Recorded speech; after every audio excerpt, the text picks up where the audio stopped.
حضرت عمر فاروق اللہ اکبر، حضرت عمر جیسا بندہ 24 لاکھ مربع میل کا حکمران، اور شاہ روم کو خط لکھ کے کہتا ہے میں منت نہیں کرتا، میں حکم دیتا ہوں۔ اتنا تگڑا بندہ۔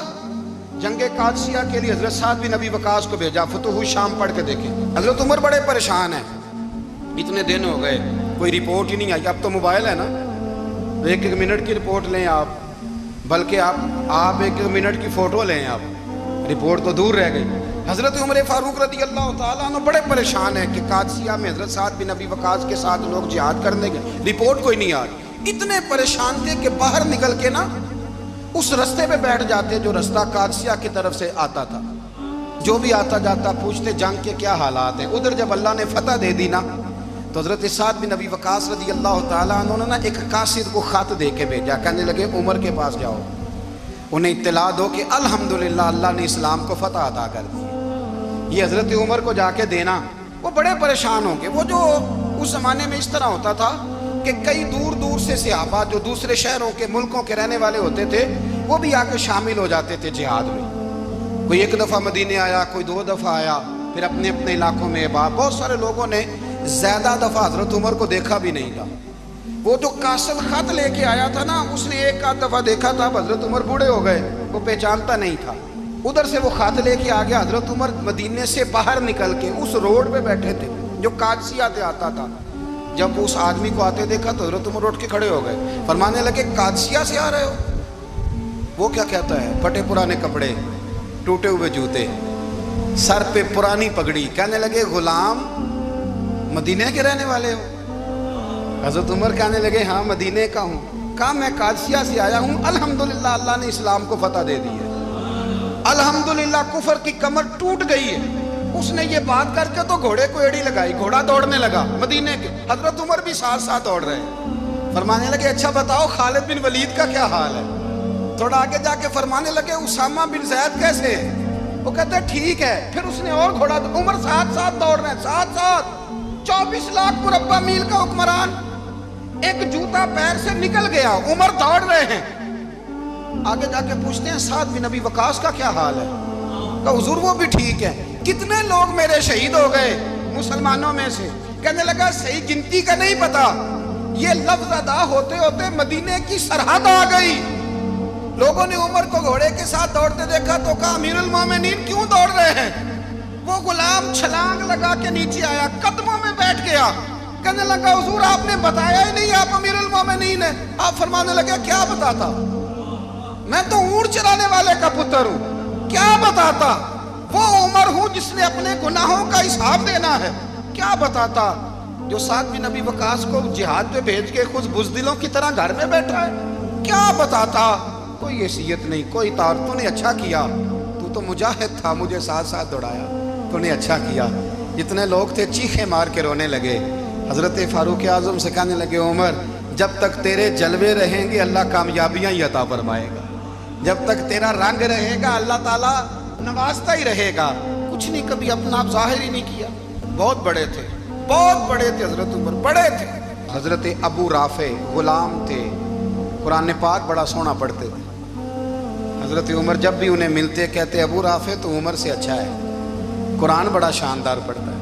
تو وہ کہتے حضور اگر میں قرآن صحیح پڑھتا ہوں تو آپ کو قرآن کی تشریح زیادہ صحیح آتی، آپ بھی تو مجھ سے افضل ہیں۔ تو آپ فرماتے نہیں پھر بھی تو مجھ سے افضل ہے۔ کیوں؟ اس لیے کہ تو اپنے آقا کی نوکری بھی ٹھیک کرتا ہے اور رب کی عبادت بھی ٹھیک کرتا ہے، اور مجھے خالص صرف عبادت کرنی ہوتی ہے وہ بھی ٹھیک نہیں کر پاتا۔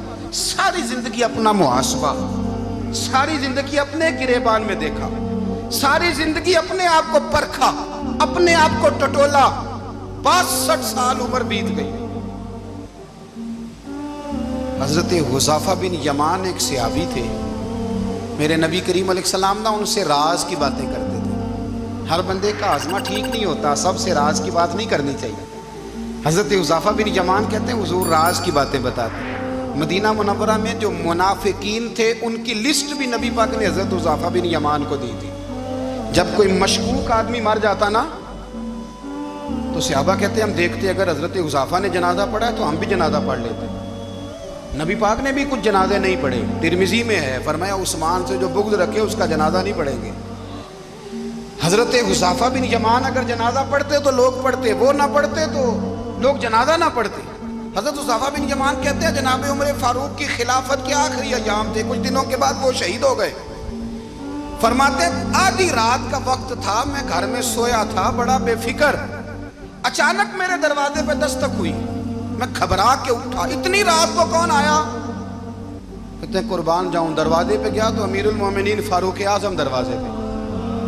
میں نے کہا عمر کوئی حکم تھا تو مجھے بلا لیتے۔ کہنے لگے میں نا امیر بن کے نہیں آیا، تیرا ویر بن کے آیا ہوں۔ امیر المومنین کی حیثیت سے سرکاری کام سے بلاتا تو وہاں بلاتا، مجھے ایک ذاتی کام پڑ گیا۔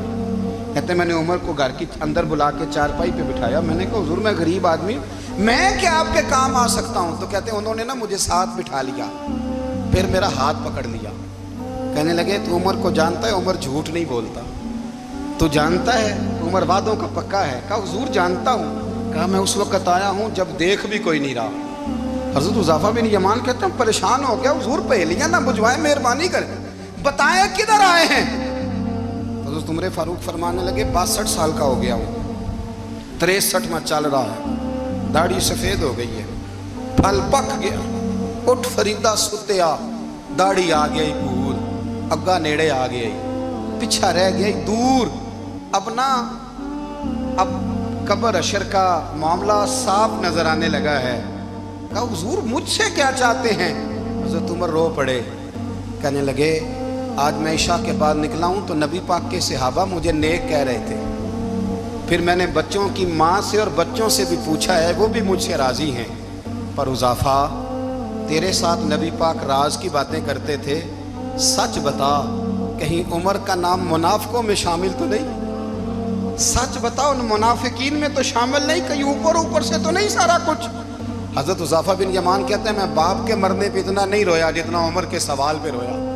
میں قدموں میں بیٹھ گیا، میں نے کہا نہیں عمر یہ تو میں نے نہیں سنا، لیکن یہ میں نے نبی پاک سے ضرور سنا ہے کہ میرے بعد اگر کوئی نبی ہوتا تو عمر ابن خطاب ہوتا۔ یہ میں نے اپنے کانوں سے سنا ہے کہ عمر جس گلی سے گزرے شیطان رستہ بدل جاتا ہے۔ یہ میں نے اپنے کانوں سے سنا ہے کہ 950 سال حضرت جبریل جناب عمر کی شان بیان کرے تو پھر بھی بیان نہیں ہو سکتا، یہ میں نے ضرور سنا۔ دوستو ساری زندگی حضرت عمر نے اگر دوسروں کا محاسبہ کیا تو اپنا اور اپنے بچوں کا بھی کڑا خیال رکھا، اپنی ذات پر بڑی توجہ دی۔ جو لوگ اپنا بھول جاتے ہیں نا، ہمیں اپنی صحت کا بڑا خیال ہے لیکن اپنی روحانی زندگی کا کوئی خیال نہیں ہے۔ حضرت عمر فاروق رضی اللہ تعالیٰ عنہ نا باہر والوں کا بھی بڑا سخت حساب کرتے تھے۔ بڑا ایک گورنر صاحب نے لباس بڑا شاندار پہننا شروع کر دیا تھا تو حضرت عمر نے اتروا کے نا تو انہیں ٹاٹ کا لباس پہنا کے تو اونٹ چرانے کی ڈیوٹی دے دی تھی، اتنا سخت احتساب کرتے۔ کسائی کی دکان پر بھی 1-2 گھنٹے کھڑے ہوتے تھے، جو آدمی مسلسل 2 دن گوشت خریدتا تھا نا، فرماتے تھے اس کا ٹیکس بڑھا دو، لوگوں کو دال نہیں مل رہی اور یہ روز گوشت کھاتا ہے۔ حضرت فاروق اعظم اس کو جزیہ کہا جاتا تھا یا کچھ اور معاملات ہوتے تو بڑھا دیتے تھے۔ مسلسل جو 2 دن آدمی گوشت کھاتا تھا فرماتے تھے مدینے میں غربت ہے، اگر یہ والا نظام تم کرو گے تو غریب لوگ کس کی طرف دیکھیں گے؟ لیکن اس سے زیادہ بڑھ کر جو ان کی زندگی کا معیار اور سٹیٹس تھا وہ یہ تھا کہ اپنے گھر کا خاص خیال رکھتے، خاص توجہ کرتے۔ ملک شام سے اور ایران سے کچھ لوگ آپ کی خدمت میں آئے تو وہاں سے کچھ کنیزیں بھی آئیں، ان کے بادشاہ کا پیغام لے کے۔ شاہ ایران کی کنیز کو ملکہ نے کہا کہ نا حضرت عمر کی زوجہ کو دیکھ کے آنا ذرا کس طرح کی۔ ہمارے ملک میں کیا کہتے ہیں؟ خاتون اول، باقی سارے دوؤں میں خاتون اول، ذرا خاتون اول کو دیکھ کے آنا۔ تو وہ جب آئی نا گھر میں ملنے تو کہا کہ مجھے میری ملکہ نے کہا تھا کہ عمر کی زوجہ سے اہلیہ سے ملاقات کر کے آنا۔ تو حضرت عمر کی اہلیہ نے نا ایک جوڑا کپڑوں کا دے دیا ملکہ کے لیے اور ایک خوشبو کی شیشی دے دی۔ اب جب وہ تحفے وہاں گئے تو اس ملکہ نے نا کچھ سونے کا سامان بھیجا، کچھ زیورات بھیجے، کچھ تحائف بھیجے۔ جب حضرت عمر کے گھر آئے نا وہ خادم لے کے آیا، اس نے کہا جی آپ کی اہلیہ نے تحفے بھیجے تھے، تو جواب میں شاہ ایران کی بیوی نے یہاں جس ملک کا وہ سفیر تھا انہوں نے بھی یہ بھیجے ہیں۔ تو حضرت عمر فاروق نا وہ تحفے لے کے گھر گئے تو جا کے کہنے لگے اپنی اہلیہ سے یہ تو کب سے تحفے تحائف بھیجنے لگ گئی ہے؟ یہ کب سے نظام شروع ہو گیا؟ تو کہ حضور تحفہ دینا لینا تو ٹھیک ہے، سنت ہے، محبت بڑھتی ہے، تو یہ کوئی قباحت نہیں، اور میں نے اپنی ذاتی استعمال کے لیے جو چیزیں رکھی تھی وہ میں نے دی ہیں۔ تو حضرت عمر فاروق رضی اللہ تعالیٰ عنہ فرمانے لگے ہم نے کسی ملک کے ساتھ اور اس کے بادشاہ کے ساتھ ذاتی تعلق نہیں بنانا، تعلق جو بھی بنے گا رسول اللہ کے دین کی برکت سے بنے گا، ذاتی رشتے نہیں ہم نے قائم کرنے۔ ذاتی آپ کے ملک کی جو ایئر لائن جس کا ہر سال خسارے کا ڈنڈورا پیٹا جاتا ہے نا، وہ ہمارے بادشاہ صاحب اور صدر صاحب اگر غیر ملکیوں کو گھوڑا کبھی بھیجنا ہو نا، گھوڑا، تو پورا ایک جہاز گھوڑا لے کے تحفے میں جاتا ہے، پورا جہاز غریب قوم کا یہ سرمایہ، اور قوم بڑی بادشاہ ہے، لائنوں میں لا کے ووٹ دیتی ہے۔ دو کام ہمیشہ لائن میں لگ کے کرنے، ایک بل لائن میں لگ کے جمع کرانا ہے اور ایک ووٹ لائن میں لگ کے، تاکہ پھر پورے 5 سال لائن میں ہی لگے رہیں۔ مرضی سے آپ ووٹ دینا، پر جو بات درست ہے اس کو سنو۔ حضرت عمر فاروق رضی اللہ تعالیٰ عنہ نے اپنی اہلیہ سے پوچھا کتنے کا تھا وہ تیرا جوڑا اور خوشبو کی شیشی؟ انہوں نے کہا 3 دینار کی۔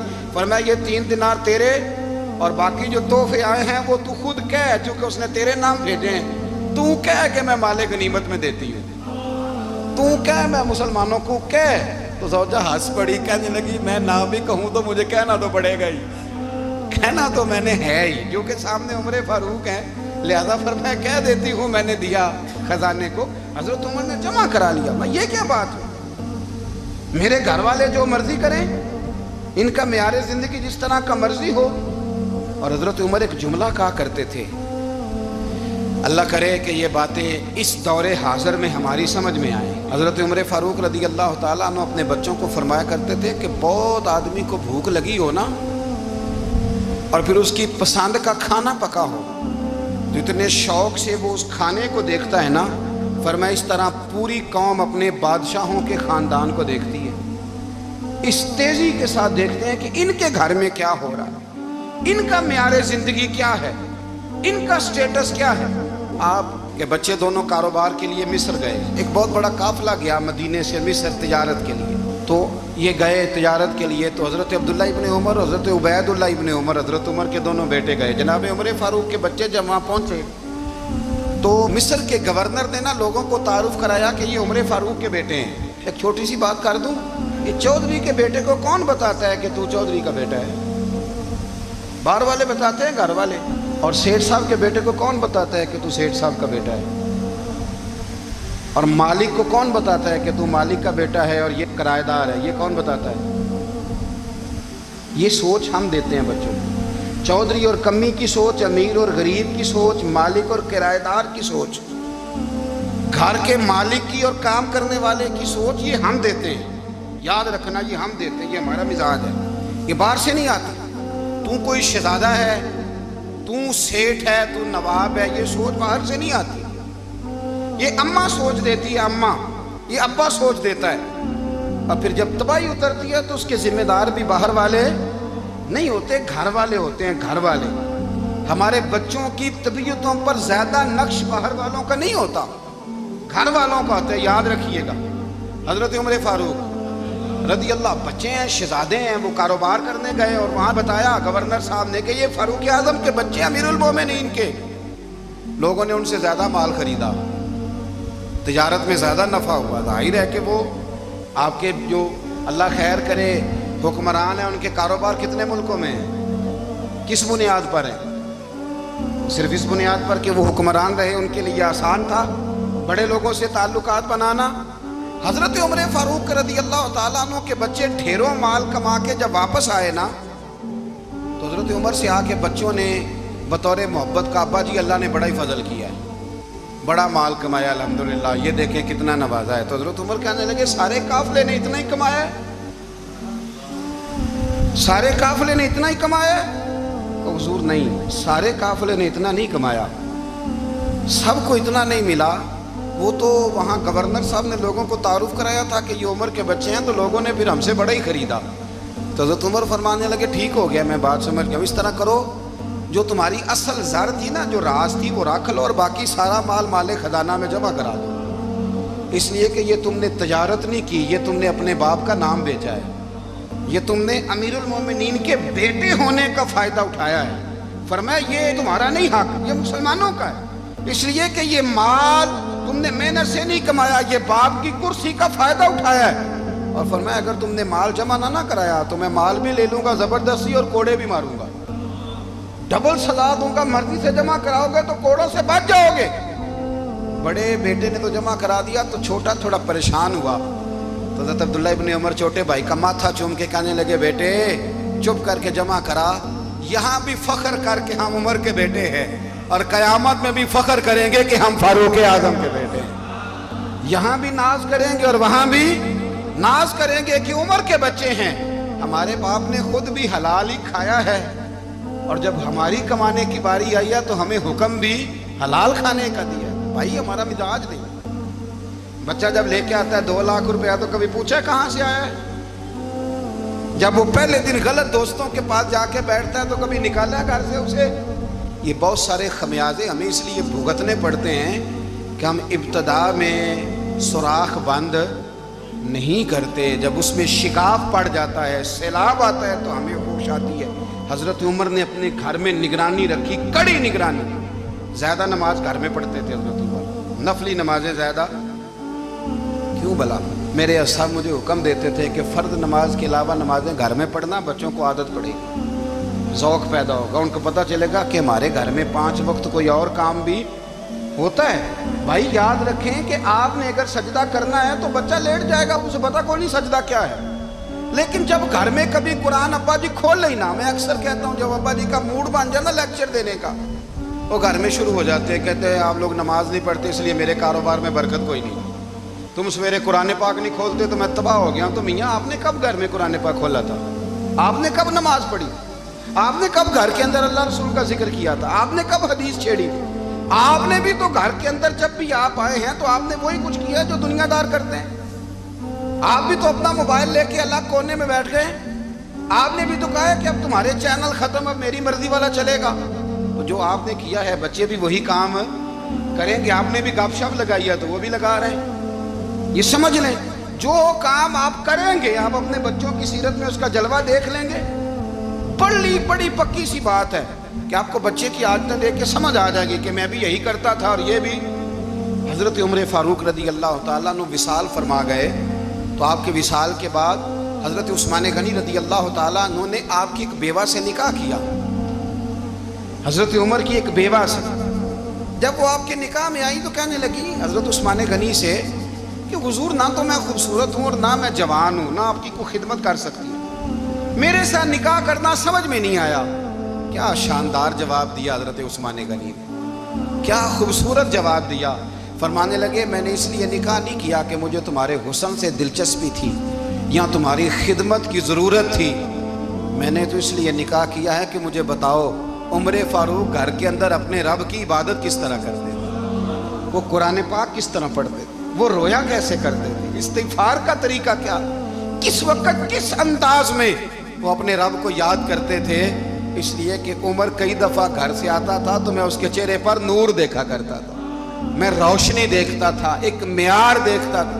نکاح اس لیے کیا ہے کہ مجھے عمر کی جو گھر کے اندر کی عبادت ہے اس سے آگاہ کرو، تاکہ عثمان غنی بھی چاہتے ہیں اس طرح کے عمل کرو جس طرح کہ عمر فاروق کر کے گئے ہیں۔ بھائی جب تک ہم اپنے گھر میں وہ توجہ نہیں دیں گے، وہ مزاج دیکھیں نا، ہمارے گھروں میں جب نقشہ پاس ہوتا ہے تو ٹی وی لان بھی اس میں ہوتا ہے، ڈرائنگ روم بھی ہوتا ہے، نماز کی جگہ بھی ہوتی ہے نقشے میں۔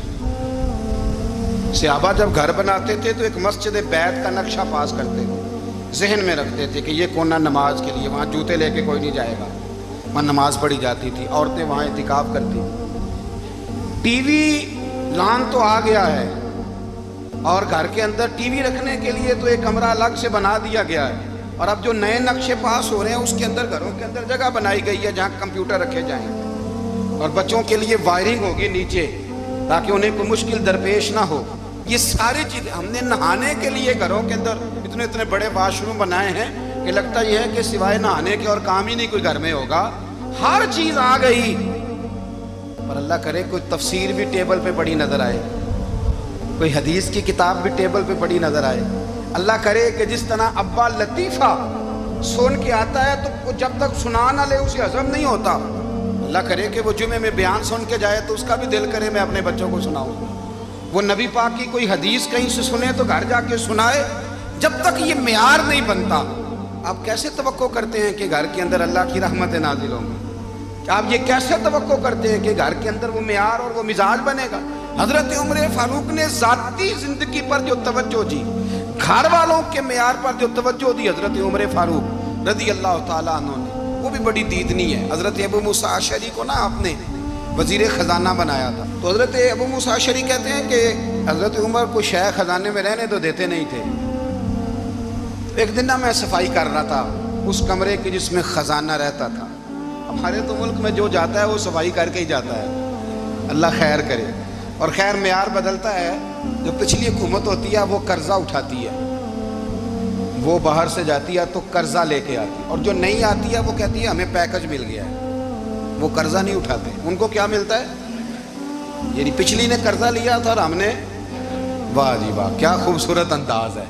اس کا نام بدل کے نا انہوں نے قرضہ لیا تھا اور ہم نے، میں کہا بڑے شاندار سیانے بندے ہو گئی.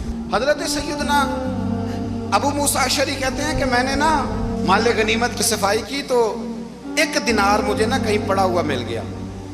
تو فرماتے ہمیں اجازت ہوتی تھی کہ 1 آدھ دینار ہم اپنی مرضی سے کہیں خرچ کر سکتے تھے. اگر آپ ناراض نہ ہوں تو ہمارے ہاں جب چیئرمین صاحب، ناظم صاحب ٹھیکے دیتے ہیں تو ٹھیکیدار ان کا چھوٹا بھائی ہوتا ہے، یا چچا کا بیٹا ہوتا ہے، یا خالہ کا بیٹا ہوتا ہے.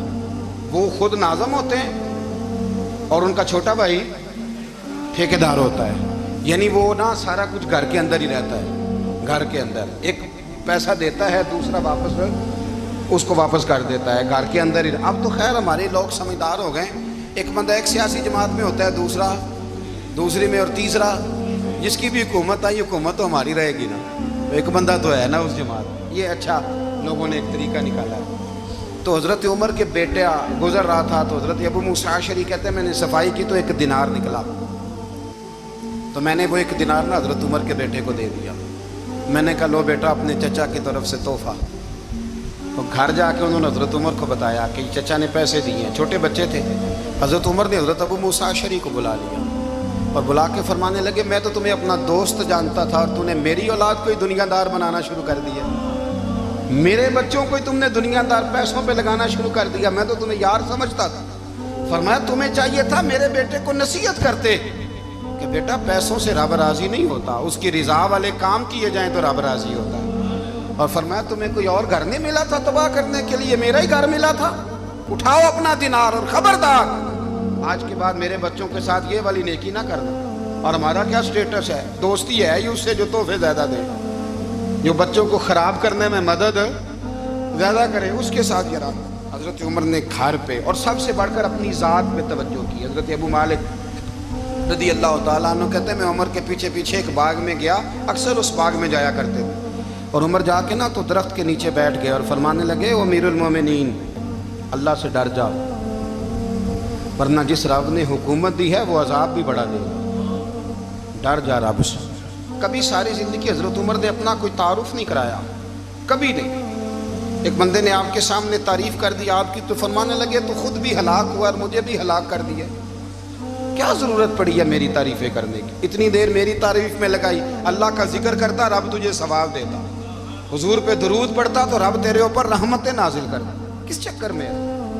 آج جتنا اچھی کوئی خوشامد کرے اتنی اچھی وزارت ملتی ہے، جتنی اچھی اس کو جو ہے وہ چاپلوسی کرنی آیا درجہ بھی اسے اتنا ہی اچھا ملتا.